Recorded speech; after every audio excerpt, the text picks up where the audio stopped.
Honneur à vous les gars, j'espère que vous allez bien. Bienvenue sur Fumicho, review de l'épisode 15 de Dragon Ball Daima les gars. Et oui, Dragon Ball Daima continue. Moi je continue à prendre des notes après chaque épisode. J'ai regardé cet épisode avec mon fils et comme d'habitude à la fin de cette review ou même durant cette review, je vous donnerai l'avis d'un enfant, parce que c'est ça qui est important, parce que en tout cas c'est ce qu'il vise, très clairement, et l'avis d'un daron comme moi, bien évidemment, sur ce que j'ai pu, on va dire, voir, ce que j'ai pu apprécier, en tout cas sur cet épisode 15, les frérots. Vous avez déjà mis le pouce, évidemment que vous avez déjà mis le pouce, vous avez déjà lâché le commentaire, donc c'est inutile que je vous le rappelle, parce que vous l'avez déjà fait, on est bien d'accord. Bon, la Z-Team tombe, ils tombent du premier monde, enfin ils arrivent dans le premier monde, ok, et donc ils se confrontent à la gendarmerie. Attaque générale. Goma dit à tout le monde, cette fois-ci on y va, allez. Donc on sent évidemment, c'est la fin. Le rythme s'accélère bien évidemment, mais ça vous n'êtes pas surpris parce que je vous l'avais dit dans mon autre review, vous suivez mes revues de façon très assidue et de façon très régulière, et vous saviez que le rythme allait accélérer. Donc vous n'êtes pas surpris de toute façon, je vous avais prévenu, ok. Donc la gendarmerie arrive, attaque générale sur Goku et ses amis. Et donc on voit un moment Goku se prend une petite boule de laser, électrique, je sais pas trop ce que c'est, ok. Il se prend, bim, électrocuté, il en peut plus, c'est chaud pour lui. Vegeta derrière se prend lui aussi une bonne salve de petites boules électriques, je sais pas comment on peut appeler ça. Et donc on s'aperçoit qu'au final, même un gendarme lambda dispose d'une arme capable de faire mal à Goku. Alors, je vois tout de suite les gens pester en disant que c'est incohérent, c'est nul, machin et tout ce que tu veux. Oui, c'est incohérent, on peut se le dire, effectivement, parce qu'on connaît le niveau de Goku. C'est vrai que Goku qui se prend une petite piou comme ça, et qui souffle comme ça. Ouais, en plus dans Dragon Ball, ils ont la capacité de créer, vous savez, des barrières énergétiques. Cell le faisait, Gohan l'a fait lors des films, C17 le faisait aussi, mais dans Dragon Ball Super. Bon, dans Dragon Ball, on a souvent vu des barrières comme ça, Goku peut très clairement le faire, donc bref. Normalement, si on est dans une logique Dragon Ballienne, boule d'énergie protectrice, ou même pas, allez, t'éradique ça, on est bien d'accord. Mais ça, c'est l'avis, encore une fois, du daron qui connaît Dragon Ball, les frérots. Maintenant, eux, ce qu'ils ont voulu faire, c'est juste dire aux enfants, eh ben vous voyez, les gendarmes, ils sont dangereux. Voilà, ils sont dangereux, voilà, et si Goku se fait toucher par une boule, eh bien il va souffrir. Et les enfants, à mon avis, bah, ils ont vu ça, voilà, le message est passé, tout simplement. Donc voilà, il faut bien différencier les deux. Il y a des gens qui vont te dire que c'est incohérent, oui, c'est vrai, c'est incohérent, maintenant, ils en ont strictement rien à foutre. Donc les gens auront beau pester, c'est inacceptable, ils en ont rien à foutre. Leur message, c'est de dire aux enfants que ben, les petites boules électriques, elles peuvent faire mal à Goku. Et le message est passé, les enfants l'ont compris, tout simplement. Ok. Donc, au fur et à mesure de cette petite bataille, ça m'a fait penser, je sais pas pourquoi, ça m'a fait penser au combat de Goku contre l'armée du ruban rouge. Bon, vous allez me dire, ça n'a rien à voir. Ben, moi, je trouve qu'il y a quand même quelques petits parallèles, en fait. Parce qu'on sait que Goku, il a éradiqué l'armée du ruban rouge à lui tout seul. À lui tout seul, hein. Ce qui rend la scène encore plus incohérente parce que tu te dis qu'à lui tout seul, il éradiquait l'armée du ruban rouge et là, il galère face à... Donc voilà. Bon, c'est pas les mêmes puissances d'armée aussi, mais je dis ça, je dis rien. Mais est-ce qu'on ne peut pas, si on extrapole un peu, se dire que, vu que c'est un animé hommage à la série de base de Dragon Ball, et c'est un hommage à Dragon Ball Ball, et Dragon Ball quand Goku est enfant, on est bien d'accord? Est-ce qu'on n'est pas en train de rendre hommage au moment où Goku était enfant, il a combattu l'armée du ruban rouge. L'armée du ruban rouge était l'un des grands antagonistes de Dragon Ball. Tu avais après Piccolo Daimao, parce que bon, Tao Pai Pai, Tenshinhan, machin, tout ça, c'était des antagonistes, oui. Mais on va dire que les grands antagonistes de l'univers Dragon Ball quand il était enfant, tu avais l'armée du ruban rouge, ok, l'armée tout entière, et tu avais Piccolo Daimao. Disons que c'était les plus sérieux, ok, parce que bon, ils convoitaient les Dragon Ball. Et vu que c'est un animé hommage, on peut se dire que ça, c'est un petit hommage peut-être à Sangoku qui a combattu l'armée du ruban rouge. Et le deuxième grand antagoniste, bah, c'était Piccolo Daimao, et cette fois-ci, on a Neva. Donc est-ce que Neva va pas à un moment donné faire quelque chose? Ou est-ce que c'était juste comme ça pour montrer aux enfants, tenez, piou, il y a des petites boules, c'est bien, c'est joli, c'est coloré. Peut-être que c'est juste ça, encore une fois. Hein. Donc bref. Moi, je pense que si on extrapole, on peut se dire qu'il y a un petit parallèle avec lorsque Goku a combattu l'armée du ruban rouge, parce qu'encore une fois, c'est un animé hommage. Donc, à la rigueur, petit clin d'œil. On peut se le dire comme ça. Bref, Goma découvre le troisième œil. Alors, le troisième œil, en fait, c'est Ibis qu'il a. Ok. Donc, bon, là, on est totalement dans le cliché de on ne veut pas s'encombrer de détails encombrants. Très clairement. Alors, en fait, Goma, il voit le troisième œil, il dit « Ouah, c'est lui qui a le troisième œil. Ouais, je suis sûr que c'est ça le troisième œil. Ça ressemble au troisième œil. Mais comment le troisième œil hein ?» Il se pose la question et là, t'as... Oh là là là là là, petite voix narrative qui arrive qui dit « Bah en fait, le troisième œil, c'est Dabra qui a été voir un cafard. Il a dit au cafard de voler le troisième œil. Et le troisième œil a perdu le troisième œil dans une forêt. Voilà, terminé. Allez, c'est bon. Circuler, il n'y a rien à voir. » Et ben c'est un peu ça, hein. C'est un peu ça très clairement, on veut pas s'encombrer de détails encombrants, comme je le dis. Voilà, on te pond un truc vite fait, bien fait. On te fait un petit retour, petite phrase narrative, machin. Ils ont même pas pris le temps, que ça soit introduit dans le scénario par quelqu'un qui raconte. Ah, c'est bon, allez. La voix, elle arrive, la fameuse voix. La voix arrive. Elle te raconte tout ça vite fait en 30 secondes. Allez, dégage le troisième œil. Tout le mystère qu'il y avait sur le troisième œil, j'ai vu des vidéos, des mecs qui disaient, ouais, le troisième œil, nanani nanana, peut-être que c'est l'œil de Tenshinhan, nanani nanana, et tout, j'ai vu des trucs, ouais, ils vont aller sur Terre, machin, des trucs. Eh les gars, arrêtez d'aller chercher très très loin, ok? Attention, moi j'étais le premier à sortir des théories vaseuses aussi sur le troisième œil. Évidemment, je ne m'extirpe pas de ce que je suis en train de vous dire, mais en gros, le troisième œil, ça a été réglé en 30 secondes. Ils ont dit, allez hop, c'est un cafard qui l'a volé, il l'a perdu dans une forêt. Allez, vas-y, allez, circulez, y a rien à voir. Ok, les gens ils se sont dit, ouais, on va avoir des informations sur Dabra et tout, nanani nanana, on va avoir des têtes Dabra, on va étendre le lore de Dragon Ball. Là, y a rien du tout, mon gars. Y a rien, que dalle. Je te le dis. C'est un cafard qui l'a pris, qui l'a perdu dans une forêt. Voilà, t'as pas compris ou quoi? T'as pas compris ou quoi encore? Moi, je te le dis. Si tu comprends pas, je te le dis, moi, en tout cas. Bref, donc le troisième œil, normalement, ira à Goma, mais attention, il peut aussi aller à Degesu. Pourquoi Degesu? Alors peut-être pas, parce qu'il y a peut-être une explication qui dit que Degesu peut pas l'utiliser, mais pourquoi je dis ça? Parce que si on reprend l'arc de l'armée du ruban rouge, le boss de l'armée du ruban rouge, finalement, n'était pas le boss final, c'était son sous-fifre. Ok? Donc peut-être que là, on va encore avoir le même parallèle, et c'est peut-être Degesu qui va se retourner contre Goma, et finalement, c'est Degesu qui va prendre le troisième œil. On sait jamais, c'est même pas une théorie, c'est un truc comme ça que je balance, mais on sait jamais, parce que, bon, si c'est, encore une fois, parallèle avec cet arc-là, bon, je trouverais pas ça incohérent parce qu'en plus on voit Degesu, il commence à en avoir marre un peu de Goma. Tu m'as demandé d'éteindre le poisson warp. Comment ça tu me demandes d'éteindre les poissons? Après tu sais, il lui jette des regards et il lui dit ouais ben il y a encore la gendarmerie. Et l'autre dit ah oui il y a la gendarmerie. Il le regarde, il dit mais il est con quoi celui-là, il est con. Donc il s'aperçoit, il se rend compte peut-être de la médiocrité de Goma et peut-être qu'au bout d'un moment il voudrait être calife à la place du calife. Hein. C'est tout à fait envisageable hein, selon moi. En tout cas mais on verra bien. C'est pas super intéressant, ça change pas de tout, ça change pas de toute façon en vrai la fin de Dragon Ball Daima qui sera rushé, ça c'est clair, net et précis, ou peut-être pas, j'ai une autre théorie là-dessus, ok? Bon bref, en tout cas, on voit tout de suite le changement de narration, ça va très très vite, ok? Et ça c'est normal, c'est parce qu'il y a encore beaucoup d'informations. Il y a le troisième œil, il y a l'aller-retour de Glorio, il y a peut-être une nouvelle forme pour Son Goku, il y a le sauvetage de Dende, il y a les Dragon Ball de l'univers des démons, il y a encore les deux Majin, Majin Ku et Majin Buu, d'accord? Ouais, vous voyez ce que je veux dire? D'ailleurs, je me suis dit, Majin Ku, Majin Buu, si tu rajoutes un Majin Roux, ça fait Majin Kuduru. Hein. Je dis ça, je dis rien. Oh putain. Elle était naze, mais je ne la couperai pas au montage. Bref, en tout cas, t'as beaucoup de choses encore à faire là, donc c'est pour ça que la théorie d'une deuxième partie d'Aima n'est pas non plus stupide. Ibis, derrière, perd son troisième œil, parce que, bon voilà, t'as une meuf qui débarque de n'importe où, donc on suppose qu'elle est... missionnée par Degesu et elle lui vole son troisième œil. Ok, bon, voilà.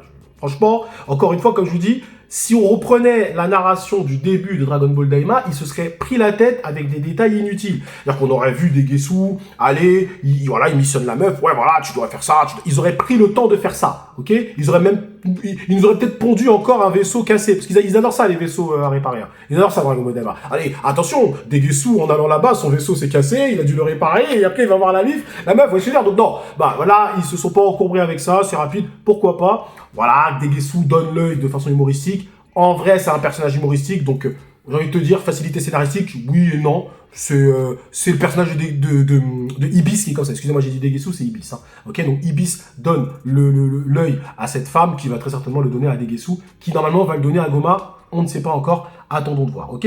Et en même temps, en parallèle, on voit Arinsu qui se dit, ok, c'est peut-être le bon moment, ces Majin sont en train de dormir, c'est le bon moment. Donc ces Majin n'ont pas encore fusionné, attendons de voir la suite. Mais Arinsu semble, elle est prête, voilà, elle est prête, elle arrive. Ok, donc ensuite on reprend encore sur la guerre face à l'armée de Goma. Ok, donc ils arrivent avec des tanks géants cette fois-ci, donc des trucs encore plus puissants, mais ils sont sauvés par le père de Panzi. Alors pourquoi l'arrivée du père de Panzi? C'est pour moi encore une fois parce que ces gens-là, ces personnes, on les a vus dans un demi-épisode. Panzi, elle a aucun développement. On nous a dit clairement que normalement elle avait des pouvoirs, elle les utilise pas. Et elle aussi, elle tire avec son pistolet. Donc en vrai, c'est pas des personnages qui ont bénéficié d'un développement scénaristique. On a préféré développer le lore, développer l'univers plutôt que développer les personnages. Désolé, c'est pas moi qui le dis, c'est vous. C'est les gens qui ont fait Dragon Ball Daima. Donc forcément, quand tu nous fais une arrivée des gens qu'on connaît pas, pour venir sauver machin avec Panzer, on s'en fout. On s'en fout. Donc ils arrivent, voilà, comme ça, ok. Alors eux, ils ont mis une petite musique, machin et tout. Ils ont essayé de mettre un truc. Mais est-ce que ça fonctionne? Non, ça fonctionne pas. C'est pour finir un peu cette petite bataille. On est bien d'accord. Parce qu'on ne les connaît pas. On ne les connaît pas. À la rigueur, sur Glorio, Goku, Shin, machin, quand il se passera des choses, je dirais pas ça. Parce qu'on a appris un petit peu à les connaître. Glorio, il a fait tout le chemin. On l'a vu à un moment donné. Voilà, il est tiraillé un peu. Glorio, ça va être un peu plus intéressant, je pense. Bref.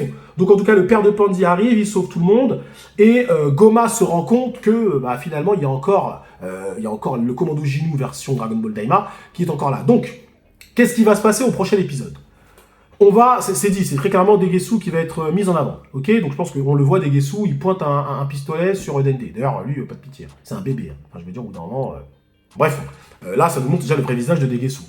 Ok, donc, je pense qu'on s'oriente vers probablement la fin de Degesu et le sauvetage de Dende. Déjà. Ok, on s'oriente déjà vers ça. Et donc, le début du combat peut-être contre Goma. Et ensuite, il y a Arinsu qui va arriver. Mais il y en a forcément un des deux qui va être rushé.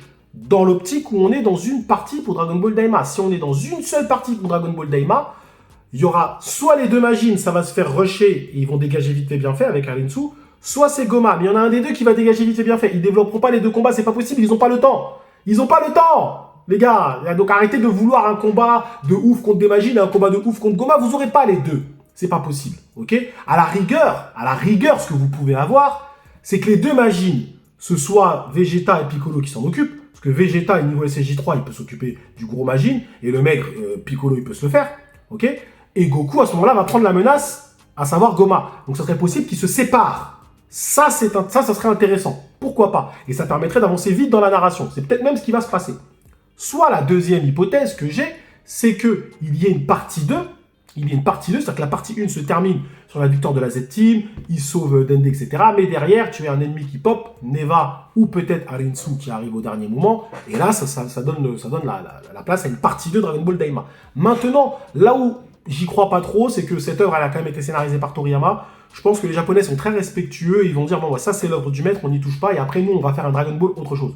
Parce qu'on n'est pas un Dragon Ball près, hein. Dragon Ball Daima, Dragon Ball Super, Dragon Ball Z, Dragon Ball Hero, Dragon Ball tout ce que tu veux, Dragon Ball Giga, Mega, tout ce que tu veux. Donc on peut sortir un autre Dragon Ball. C'est-à-dire que Dragon Ball Daima se suffira à lui-même et on en fera un autre. Alors ce sera peut-être une suite, mais ce sera, ils lui donneront peut-être un autre nom, comme pour bien différencier avec l'œuvre du maître Toriyama. Peut-être, ok?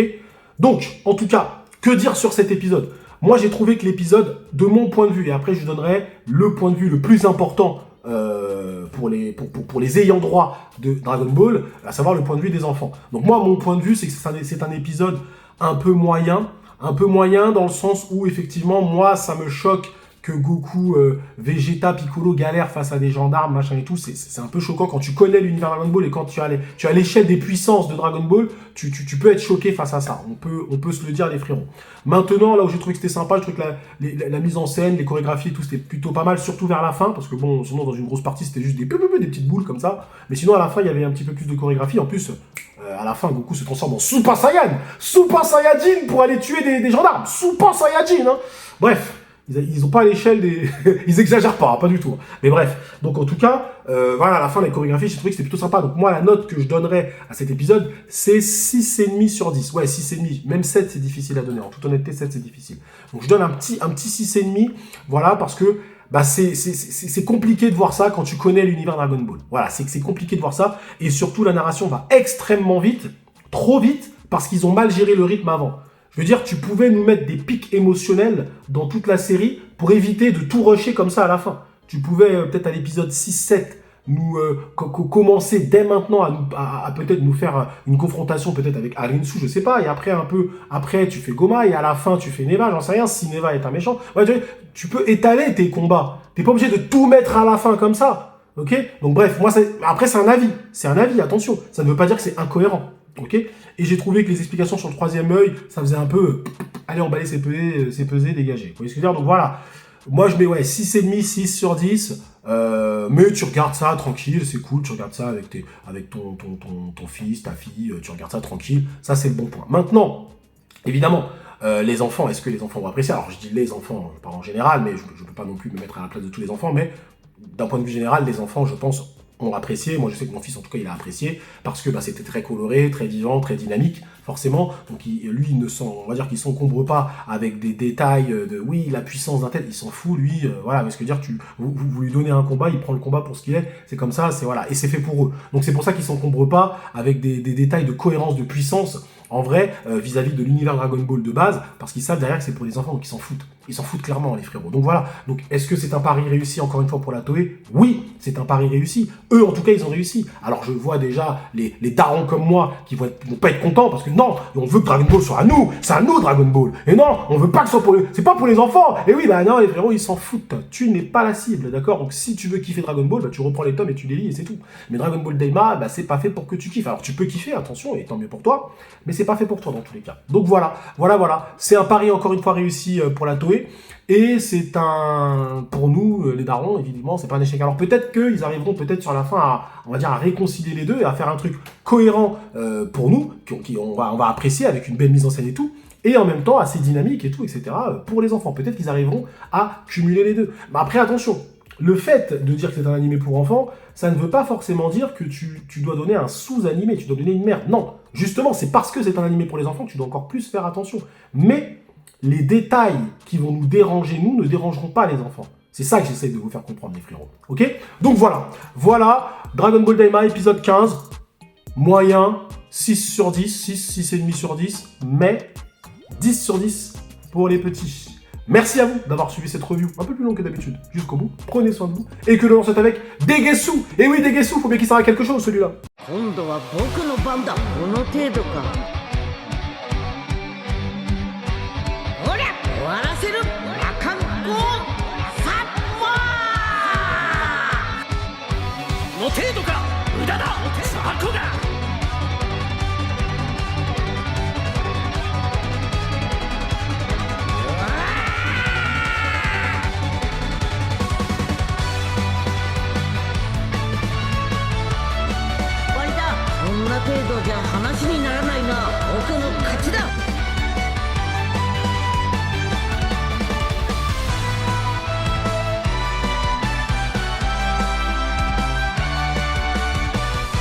この力存分に試させてもらうぞ。